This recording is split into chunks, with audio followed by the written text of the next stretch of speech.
Hello. I think we were supposed to have started at 11, but many people are outside. I wonder if we could have gone and grab everybody and bring them inside here, inside the room. But we made an announcement that will start at 11:30. So the few of us that are in here, please don't go away. We are hoping that many other people will join us in a few minutes so we can start the closing.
Do you think more people are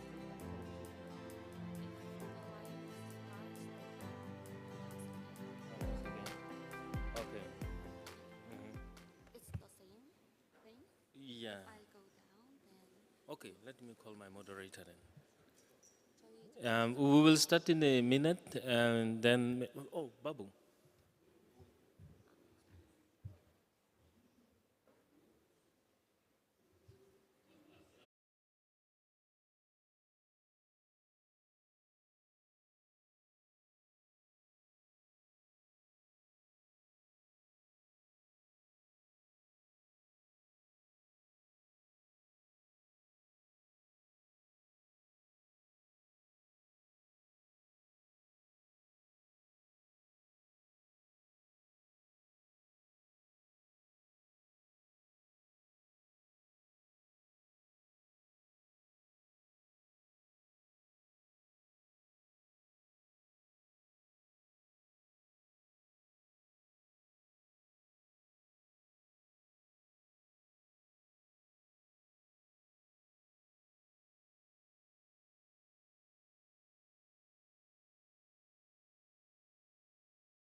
it's my great pleasure to invite you in this closing event of 3 events.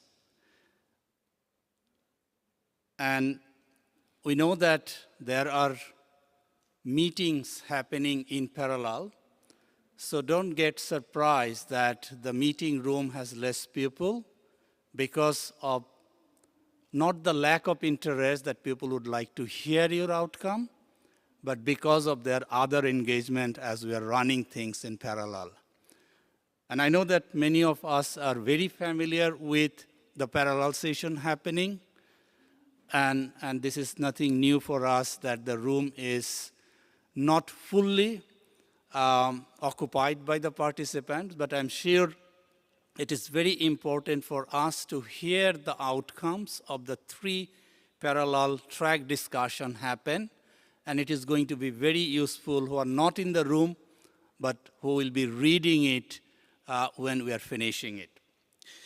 With that, I would like to invite the first discussion happen under the NAP Expo, and it's my pleasure to invite my good friend Matsumi from the UNEP CCC to share the outcome of the session.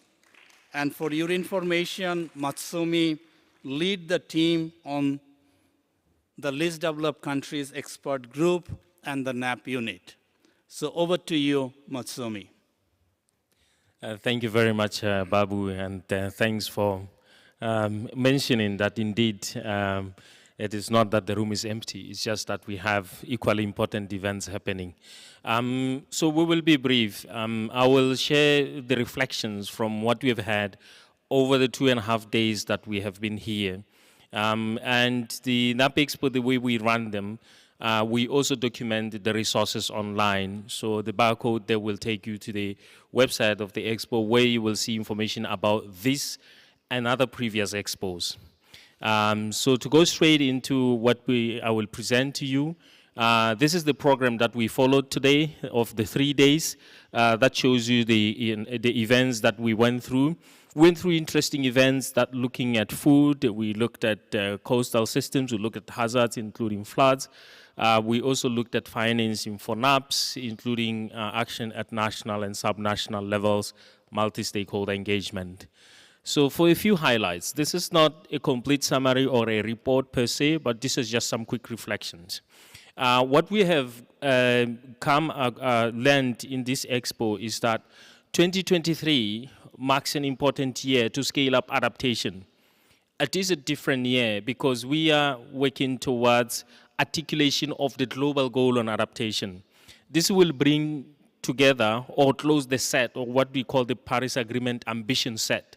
We do have a mitigation goal of a temperature goal, sorry. We do have a temperature limit of 1.5 degrees or less than 2 degrees.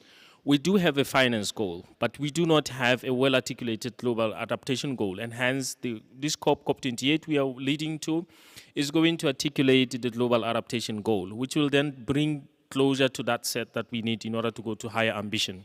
We also have the global stocktake at the end of this year.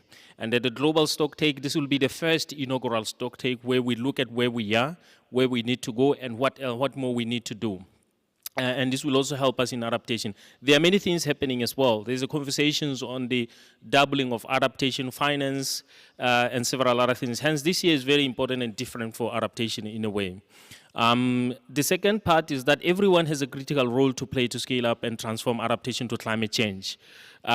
We have to have integrated approaches that are inclusive, that engage everybody, that engage all perspectives from different sides. They need to be informed. And also there's a recognition that a lot of the local expertise or local and national people there are many holders of information, including right now we have the gallery on indigenous peoples and indigenous values, that there's a lot of knowledge that we should not overlook that and think that the innovations are only what we bring through science or maybe external people. There's a lot of knowledge that exists. How do we build on that to make sure that we have inclusive processes?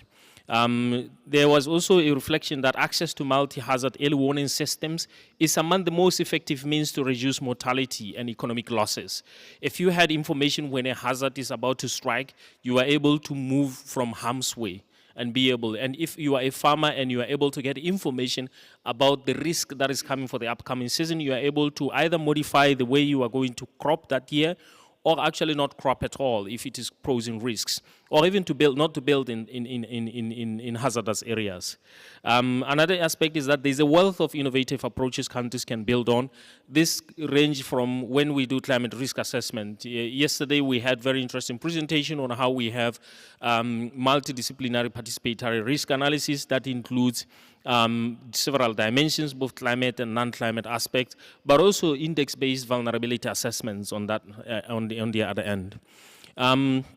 Another important message is that enhanced climate change risk assessment analysis is important for decision making, as well as accessing climate finance. For decision making, many times or many in the historical past in our climate change, we have been used to presenting information in uncertainties, that it may be warmer or drier in the coming years, temperatures will be above or below normal, but then that information for decision makers is not very useful. We have to present it in a very useful and find things that to how we communicate that information.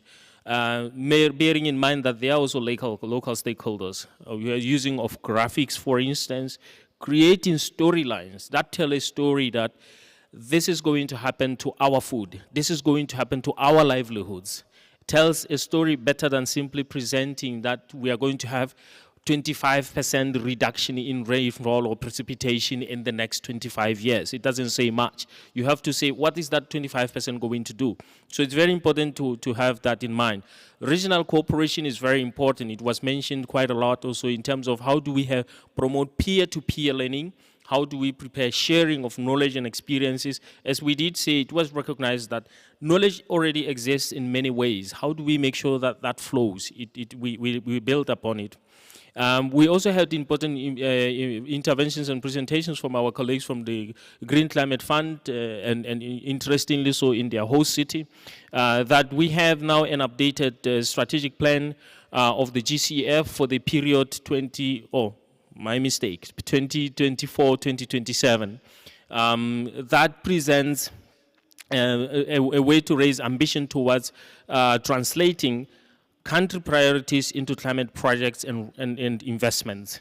The updated strategic plan is focusing on how to help countries prepare their project pipelines, better access climate finance from the GCF, and also better result into more impact on the ground. And this, again, as I said, adaptation is an important year. I think the strategic plan or the updated strategic plan also presents a new way on how we can start to take advantage of that and leverage the opportunity that is there with it. Strengthening the enabling environment for accessing funding for implementing adaptation is key. For instance, there was a conversation, we had discussions yesterday with direct access entities and national implementing entities on how we can scale up and build that capacity in order to be able to access climate finance. And the systems approach to formulating and implementing NAPs is key. That is going to consider multiple entry points and to create synergies and build coherence on how we do adaptation. I think that's an area that decentralizing adaptation as well would scale up adaptation at national and subnational level. Again, adaptation needs to happen at many levels.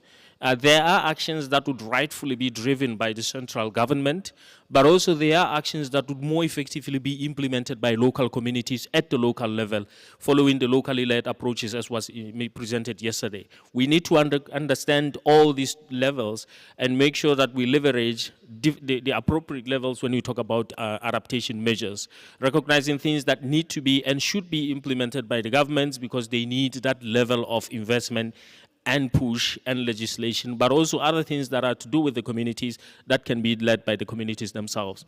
Thank you very much, Babu. I hope I have been short enough. Thank you. Thank you, Matsumi.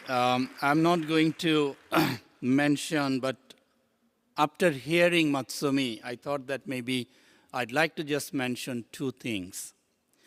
One is, if we look into the UNFCCC processes, it introduces new words, new terminologies that requires unpacking. And I'm very glad to see that, Masumi, you mentioned that articulation of the global goal on adaptation is one of the important area that group talked about, and hopefully the two missing elements in the global goal on adaptation, which is target and time frame, I hope they will be able to agree on something. I do not know what that something is. The second one is the last point, what Matsumi mentioned, that system approach that we need. And if we look into the IPCC's report and talked about the maladaptation, many maladaptation occurs as we fail to embrace the system approach while designing and implementing adaptation interventions. There are many other reasons, but this is one of the critical elements of the maladaptation. With that, it's my great pleasure to invite Angela Wagner. She is the Associate Program Officer of the United Nations Framework Convention on Climate Change, and she will be sharing with us the key messages came out from UN for NAP's discussion. So over to you, Angela. Thank you very much. And thanks to all for joining us here in this closing session. In the course of the Regional UN for NAPS Forum for Asia and the Pacific, we had 4 sessions that were embedded in the SNAP Expo, and I'm going to be quite brief and trying to summarize the different discussions that we had. We had these 4 sessions. The themes were based on communication that had happened with countries in the region prior, namely especially through requests for technical assistance, as well as the priorities that had been put forward by countries in the NAPS within the region. So we started with a session on sea level rise and storms, then focused on floods and flash floods, then focused on sustainable agriculture and fisheries, and finally concluded this morning with an open session where countries put forward whatever their current key priorities are in terms of their NAP formulation and implementation. And I would like to thank all the countries that presented and made interventions, namely Brunei, the Cook Islands, Laos, Mongolia, Nauru, Nepal, Pakistan, Thailand, and Vanuatu. And I'm pleased that we had such a representation from across the region, and also a big thanks to all the UN for NAPS partner organizations that were able to either join us in the room or online.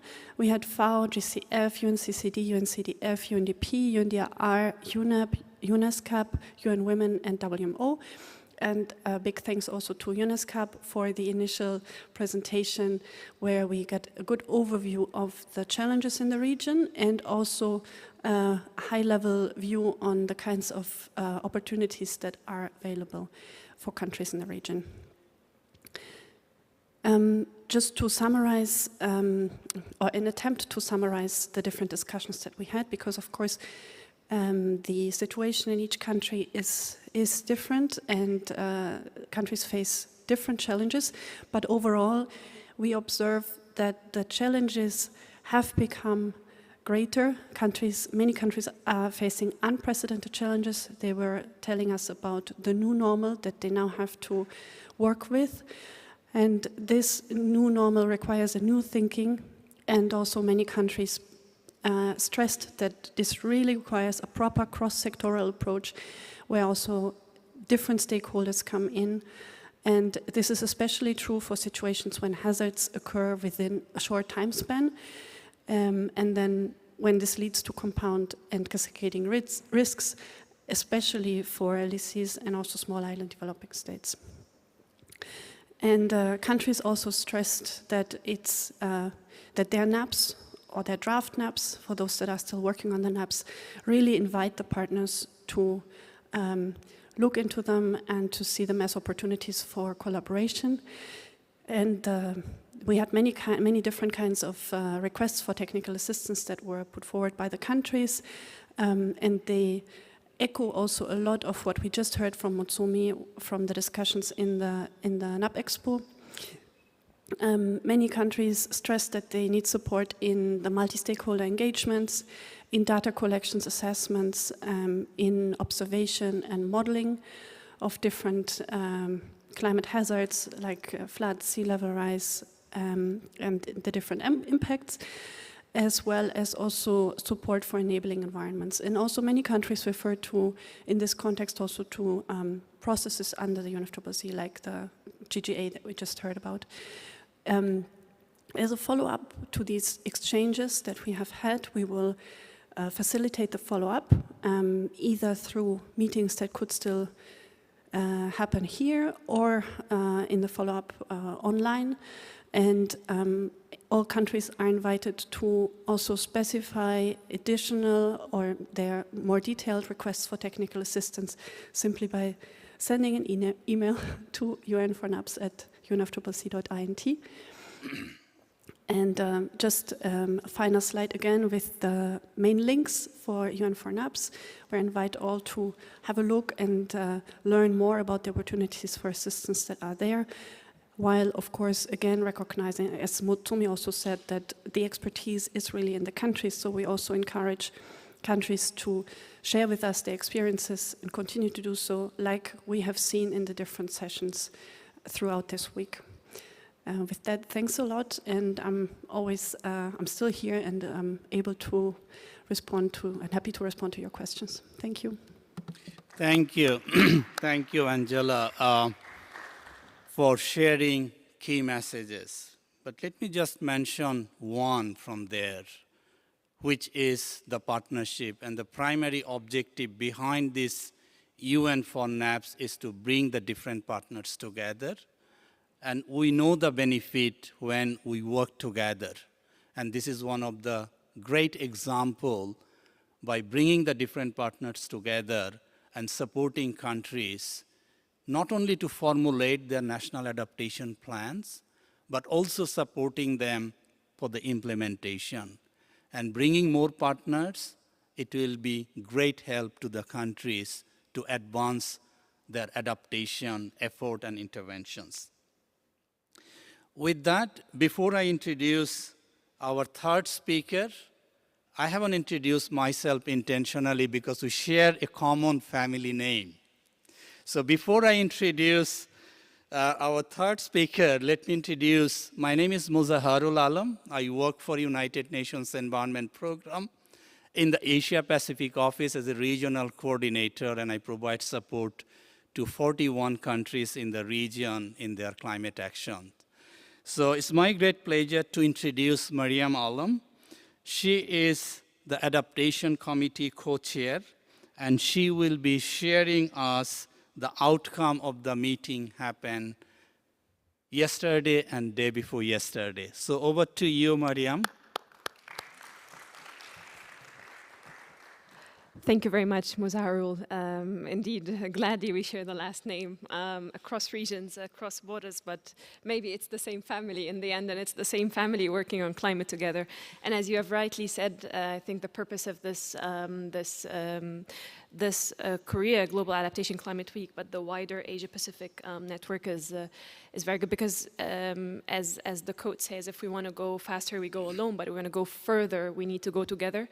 And this has really been the purpose of the meeting or the forum that the Adaptation Committee has decided to host in Asia-Pacific region. I'm just trying, yes, wonderful. So over the course of the past 2 days, the Adaptation Committee, which is really the constituted body or the body under the UNFCCC, which promotes overarching coherence on adaptation action, really ensuring that adaptation is defragmented, is addressed beyond silos, and is addressed across all impact systems in all regions in a holistic and coherent manner, across the UN system, but also across across a broad range of actors that work on adaptation planning, implementation, and across the whole adaptation cycle globally. And this year, in line with the major milestones that Angela and Motsomi has mentioned before me, the global goal, the articulation of the long-term goal on adaptation and the Paris Agreement, the post-2020 adaptation ambition, which is the global goal on adaptation, and the global stocktake, where we take stock of where we are, where we want to be, and what is needed to get there. What are the barriers, bottlenecks? What are the key enablers for action? So along with this, and of course the existing processes like the national adaptation plans, nationally determined contributions, where countries have outlined what they need to do and what they need to be able to get that going on the ground in the respective countries and regions. So we, the Adaptation Committee, has decided to use its mandate and its function to launch a long-term project, and it's really aimed at enhancing this global coherence and collaboration across the intergovernmental system to support more ambitious adaptation action. So we have started this effort here as part of the Korea Global Adaptation Week, and there's a number of multi-stakeholder activities across the regions that are planned by the Adaptation Committee, and they will eventually culminate in an adaptation forum, again, the function of which is to ensure that we have a globally coordinated approach. Findings from the IPCC Working Group 2 and the UNEP, of course, the famous GAP report outlined that adaptation action is still unequally distributed across regions in terms of both action and the enablers, finance, a huge finance gap, capacity gap, technology gaps that need to be addressed, and the gaps are more prominent in regions which need it the most, or frontline regions. Roughly half of the global population, particularly from the global south, live in vulnerability hotspots. So, and the Adaptation Committee is very well placed to lead a coordinated approach and really harness the work of the multiple actors globally. And this meeting here, as I mentioned, has been the first. And what we really want to bring to the global goal on adaptation, to adaptation implementation, is voices from the frontline communities. Adaptation is very context specific, and we wanted to make sure that we're engaging with the experts, the practitioners, government entities, UN bodies on the ground in the different regions, and we have started doing this now. So some of the objectives and the outcomes that we wanted to achieve is really have a common understanding on the transboundary adaptation actions and efforts as a starting point, so we would be able to identify the priority solutions, potential areas for collaboration, and the different pathways to strengthen those synergies, and also what are the low-hanging fruits or the opportunities on the medium term and long term as well to be able to address the gaps and needs that are identified. Knowledge dissemination of information has been identified as a very important element across different levels of governance, reaching all the way from local communities to regional transboundary collaboration. So really identifying who are the knowledge producers and how can we disseminate them to different audiences that need it the most. And finally, this will feed in a longer term project, which is the Adaptation Forum, in which the work across the different regions and South-South cooperation will culminate, among others. Trying to press for the next slide. Wonderful. So some of the key takeaways from our meeting, really, we have gained really a better understanding of some of the projects, the prominent projects in the region which address resilience and promote transboundary collaboration on adaptation action. We have gained a better understanding as well on how best or how could we possibly address the emerging and cascading risks. Right now, communities are not only dealing with the risks of climate impacts, as has been rightly said by Angela and Motsomi, but different risks have posed major challenges for the resilience of people and communities. They may be health-related, disrupting social and hard infrastructures. There may be risks regarding food security, water security, and those intertwine and climate change acts really as a risk multiplier, and hence the need for a systems approach and integrating multiple threats and looking forward to a common action agenda going forward that really integrates basic development needs, factoring in climate risks, and hence taking adaptation from this approach. So additional points is really building on and expanding on opportunities for regional collaborations and what they have to offer in terms of capacities, among others, training, education at all levels, learning from communities who have adapted and evolved, that have evolved and devised way over the course of history, really. We can learn how, starting all the way from ancient civilizations, I'm Egyptian, and the agricultural practices and the adaptations that communities have done have evolved all the way until today. So really working with local indigenous communities, indigenous technologies, indigenous ways of adapting and capturing that and building on it. So scaling up success stories, identifying the factors for success. I think as we are working towards the global goal on adaptation, there are some global pioneering examples, such as the early warning system gives us one example of a high impact, no regret global solution that we look for inspiration to be able to replicate for adaptation. We hope that this really inspires negotiations on the global goal. Private sector engagement as a key part of the solution. There's so much that the private sector has to offer, but at the same time, there's so much responsibility that lies upon the private sector, and we have seen many cases from the private sector assessing their own risks and how they can collaborate with government in designing adaptation plans and implementing them, and as well working on new technologies that may address some innovative adaptation practices, such as that integrate adaptation and adaptation responses with potential mitigation co-benefits, something that's such as solar water pumping, among others, and of course finance, again, financial instruments, innovation in financial instruments. We have heard from Motsomi the calls for doubling adaptation finance. From the outcomes of the COP last year, we have seen a call to transform the MDB or financing system to be fit for purpose to meet the emerging needs. So we have elaborated much on financing and its role as a key enabler and innovation in financial mechanisms. Finally remains integration across sectors, so cross-sectoral integration. Many adaptation solutions do not really lie within just one specific sectors, but there's a lot of interlinkages between hard and social infrastructures, but also the role of ecosystem-based approaches and the role of nature that needs to be captured in holistic responses. And finally, taking all of these in consideration, we will be working on scoping cross regions, how best we can create a common platform that can enhance enablers for adaptation and can enhance a transformational implementation approach really inspired by UNIP, as we had just discussed. I leave it there and thank you very much, and we would be very much willing to engage in different fora and take this work forward. Thank you very much.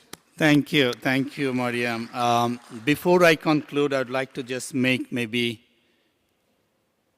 2 points and 1 information.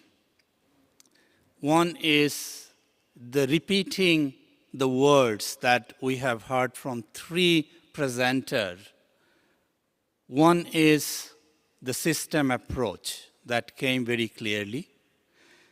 Second one is we need to collaborate because we need to engage everyone. We cannot leave anyone behind. Not only to address the problem, but also be part of the solution.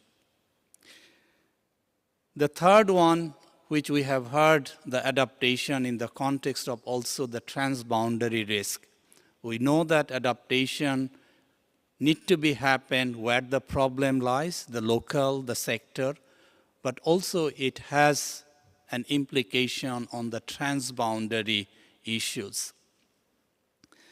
The second point that I would like to mention is we are here obviously to talk about what do we need to do and telling others that these are the gaps.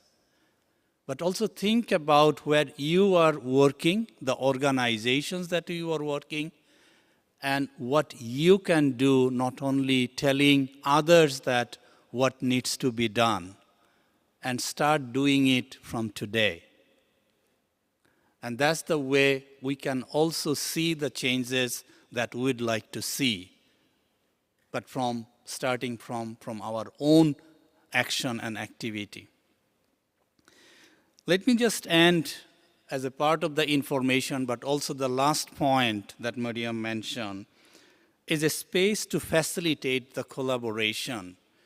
And the Korea Adaptation Week, and the different group that the platform or the space enable us to come here, including the Asia Pacific Adaptation Network and the 8th Forum, is a great space to discuss and find a way to collaborate. So I invite all of you to attend the remaining 2.5 days. We are already on the Wednesday. So please join us, the session ahead of us, which is basically the space for all of us to find how we can collaborate and be part of the solution. With that, I'd like to thank all the 3 speakers for sharing the key messages, and I wish you all good luck. Thank you very much.